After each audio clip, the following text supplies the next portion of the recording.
Bismillahirrahmanirrahim. Assalamualaikum warahmatullahi wabarakatuh. Di sesi kali ini, saya Fitri Dewi Zahrina akan memaparkan materi tentang keluarga sadar hukum.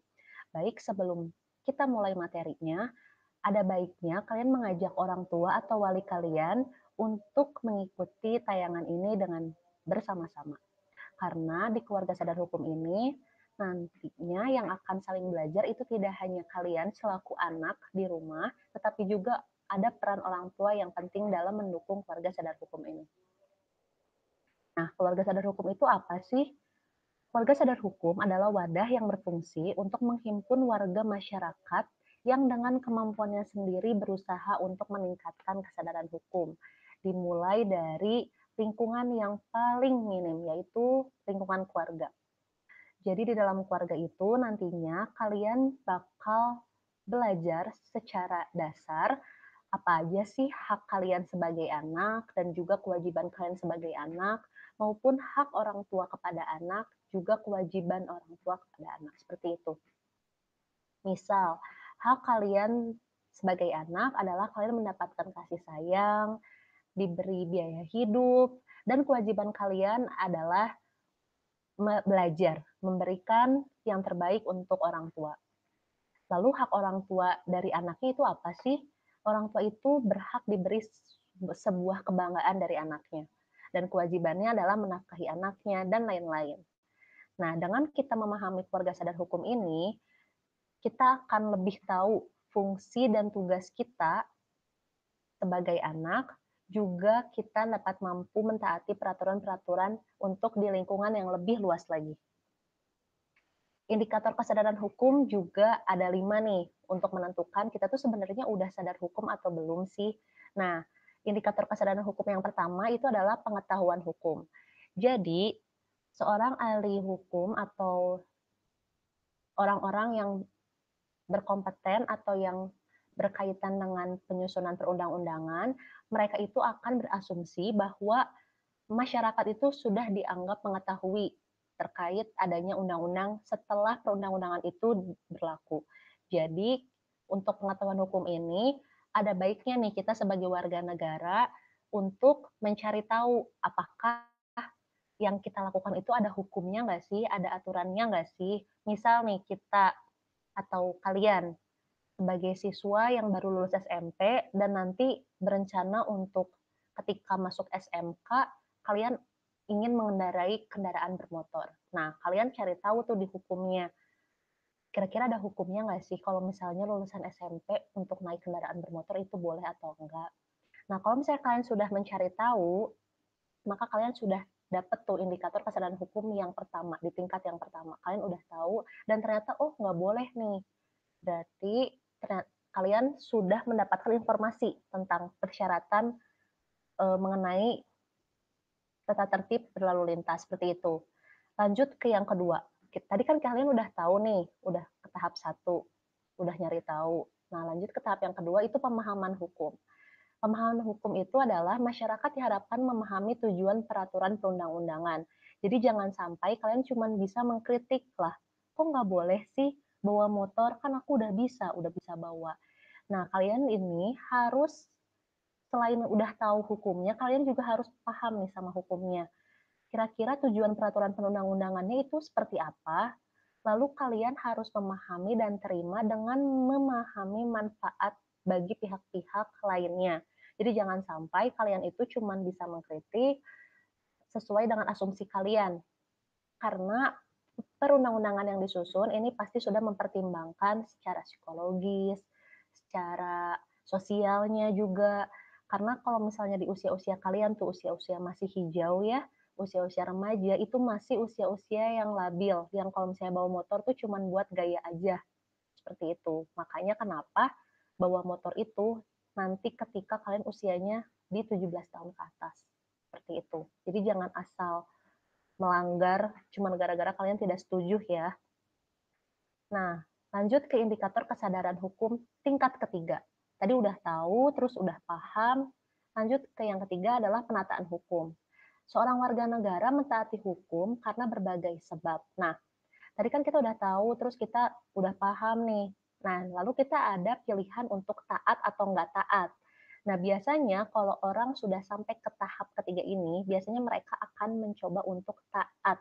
Meskipun alasan untuk taatnya itu adalah karena takut kena sanksi, misalnya takut dihukum lah, atau misalnya cuman demi menjaga hubungan baik dengan pemerintah, atau misalnya mungkin karena kita meyakini hukum tersebut sesuai dengan nilai-nilai yang kita anut. Misalnya nilai-nilai agama seperti itu.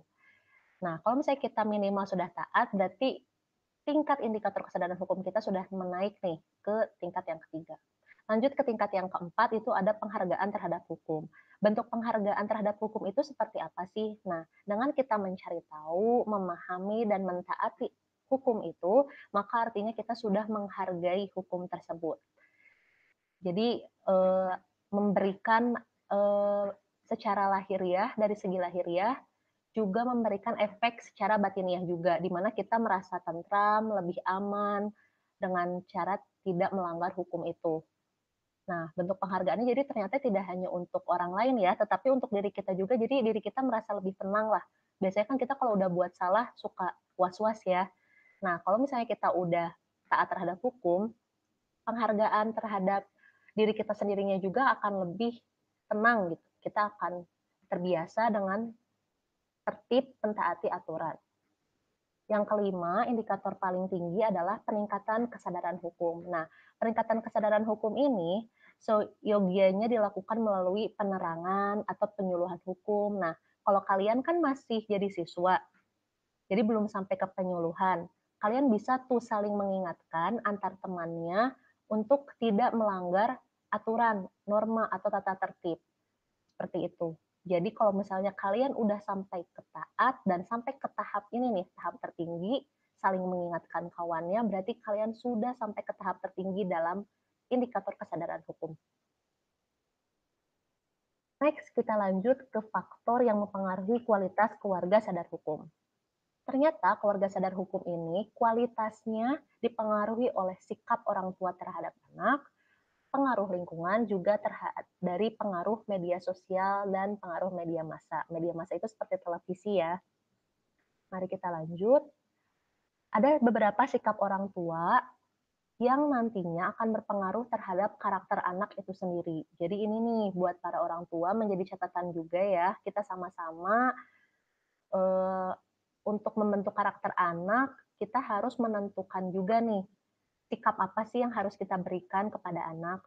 Kalau misalnya ortunya memilih untuk overprotective atau terlalu melindungi, seperti terlalu khawatir, sampai mengawasi anak secara berlebihan, menghubungi anak terus-terusan, bahkan memberikan bantuan secara terus-menerus padahal anaknya mampu di usianya, maka karakter anak yang akan terbentuk dia tidak akan mandiri. Suatu saat pahitnya nanti dia ditinggalkan oleh orang tuanya, anak ini akan sangat bergantung. Sulit untuk terlatih menyelesaikan masalah, sehingga mudah menyerah dan nantinya egois dan tidak memiliki pendirian.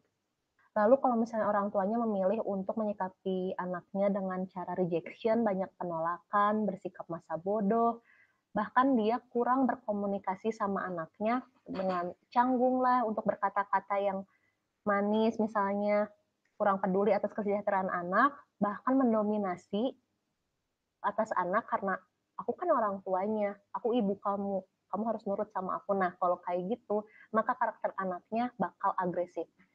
Dia mudah marah dan dia bakal pemalu sama lingkungannya. Dia nggak akan percaya diri sama dirinya sendiri, sehingga akan sulit bergaul, bahkan menjadi seorang yang penakut. Kalau misalnya ortunya memilih untuk bersikap permissiveness kepada anak, yaitu dengan memberikan kebebasan berpikir dan berusaha, menghargai pendapat, ini akan membuat anak membentuk karakter yang lebih kuat, sangat positif. Anak merasa diterima, wah ternyata kelemahan aku tuh bukan suatu hambatan untuk maju lagi. Jadi kalau misalnya contohnya orang tuanya bilang, nak nilai kamu masih kecil nggak apa-apa, coba lagi, belajar lagi. Dengan pemberian motivasi, maka anak akan pandai mencari jalan keluar, lebih percaya diri, dapat bekerja sama. Seperti itu. Di sini tertulis cenderung tidak sabaran. Maksud cenderung tidak sabaran itu Dia orangnya optimistis, jadi segala sesuatu harus segera selesai, seperti itu. Lanjut, apabila sikap orang tuanya submission atau penyerahan. Ini sama ya, terlalu mudah memberi. Nah, maka karakter anak yang terbentuk itu tidak patuh dan tidak bertanggung jawab. Nah, ini tolong ditanamkan kepada bapak atau ibu, rasa sayang itu bukan berarti membolehkan atau memberi apapun yang anak mau. Kita itu yang menentukan salah dan benarnya. Jadi kalau misalnya anak salah, ya katakan salah. Anak benar, katakan benar. Jangan karena anak salah dibela atas dalih sayang dan lain sebagainya. Kalau misalnya sayang, maka Anda harusnya peduli untuk memberikan arahan bahwa sesuatu ini salah dan sesuatu lainnya itu adalah benar. Seperti itu. Yang selanjutnya itu ada sikap orang tua acceptance atau penerimaan. Nah ini ya, yang sekarang sulit didapatkan sebenarnya. Orang tua memberikan perhatian dan kasih sayang, di mana pemberian peranan penting dalam rumah, mengakui dia sebagai anak, keberadaannya itu sangat penting dalam keluarga, dengan menyatakan perasaan ini sangat jarang ditemukan sekarang ini. Tapi Anda bisa mendorong anak untuk menyatakan perasaan dan pendapatnya, minimal seperti itulah. Menjadi orang tua yang dapat berkomunikasi yang baik dengan anak, sehingga karakter anak yang terbentuknya, dia akan optimis, emosinya stabil, mampu bekerja sama, dan bersahabat. Setidaknya ada jiwa yang tertanam kalau misalnya orang tuanya itu bisa berkomunikasi baik dengan anak, yaitu karakter anak yang jujur. Nah, ini selanjutnya ada karakter orang tua yang mendominasi tadi ya, tidak mau kalah, dan sifatnya biasanya instruksional. Dia menyuruh tanpa memberi contoh. Maka karakter anaknya pasti bingung. Terus dia pasti kayak nggak mau nurut sama peraturan. Dia kayak, ah, ibu aja tidak memberi contoh, atau bapak aja tidak memberi contoh, ngapain diikutin? Jadi pasti susah nih, pasti susah buat eh, meniru nantinya pada hal-hal yang baik. Lalu di sini juga ada sikap orang tua yang biasanya orang tua itu memberikan sikap punitiveness, di mana orang tua mudah memberikan hukuman atau ancaman kepada anaknya. Jadi disiplinnya tuh dengan sikap yang keras. Nah, maka karakter anaknya di sini bakal jadi penentang, pembangkang, nakal. Meskipun mungkin ibu bapak merasa anak ini tuh nurut-nurut aja kok harus dikerasin. Tapi kita nggak tahu karakter anak ketika di luar rumah, mungkin bisa jadi dia tidak mau mentaati peraturan karena udah muak di rumah gitu. Karena perlakuannya terlalu keras. Nah, seperti itu ya, Ibu Bapak jadi bisa mencatat beberapa sikap yang seharusnya bisa diberikan atau diaplikasikan dalam menyikapi anak. Lanjut ke pengaruh lingkungan. Nah, untuk orang tua, ini kisi-kisi ya, anak tuh milih lingkungannya gimana sih? Sebenarnya sama kayak kita orang dewasa. Biasanya kita itu memilih lingkungan berdasarkan 4 faktor. Kalau misalnya ada kesamaan tempat atau ruang, kesamaan usia, biasanya ada kesamaan jenis kelamin juga, kesamaan ras, pokoknya kesamaan-kesamaan ini yang biasanya mendorong kita untuk memilih lingkungan kita. Maka sangat penting bagi orang tua untuk memilih lingkungan anak, seperti contohnya memilihkan sekolah yang baik untuk anak dan memastikan kemungkinan siapa saja yang akan menjadi teman sebaya anak. Nah, yang terakhir ini adalah pengaruh media atau media sosial dan massa.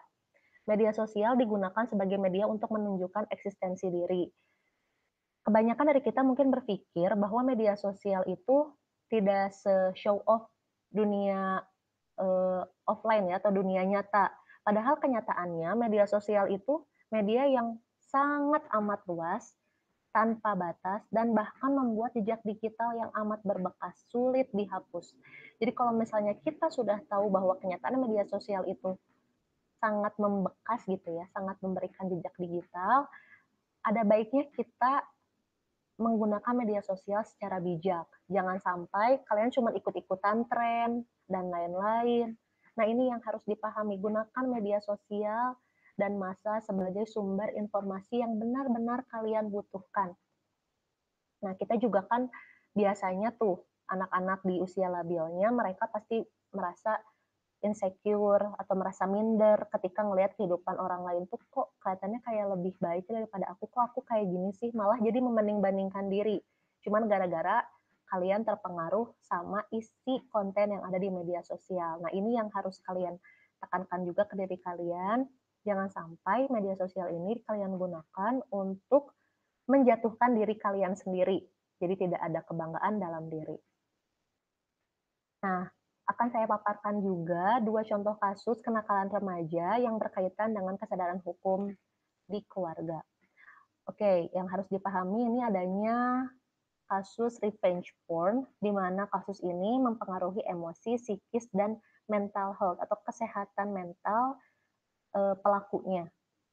Nah, ini biasanya dilakukan oleh pelaku dan korbannya. Jadi, baik pelaku maupun korbannya melakukan kesalahan yang sama.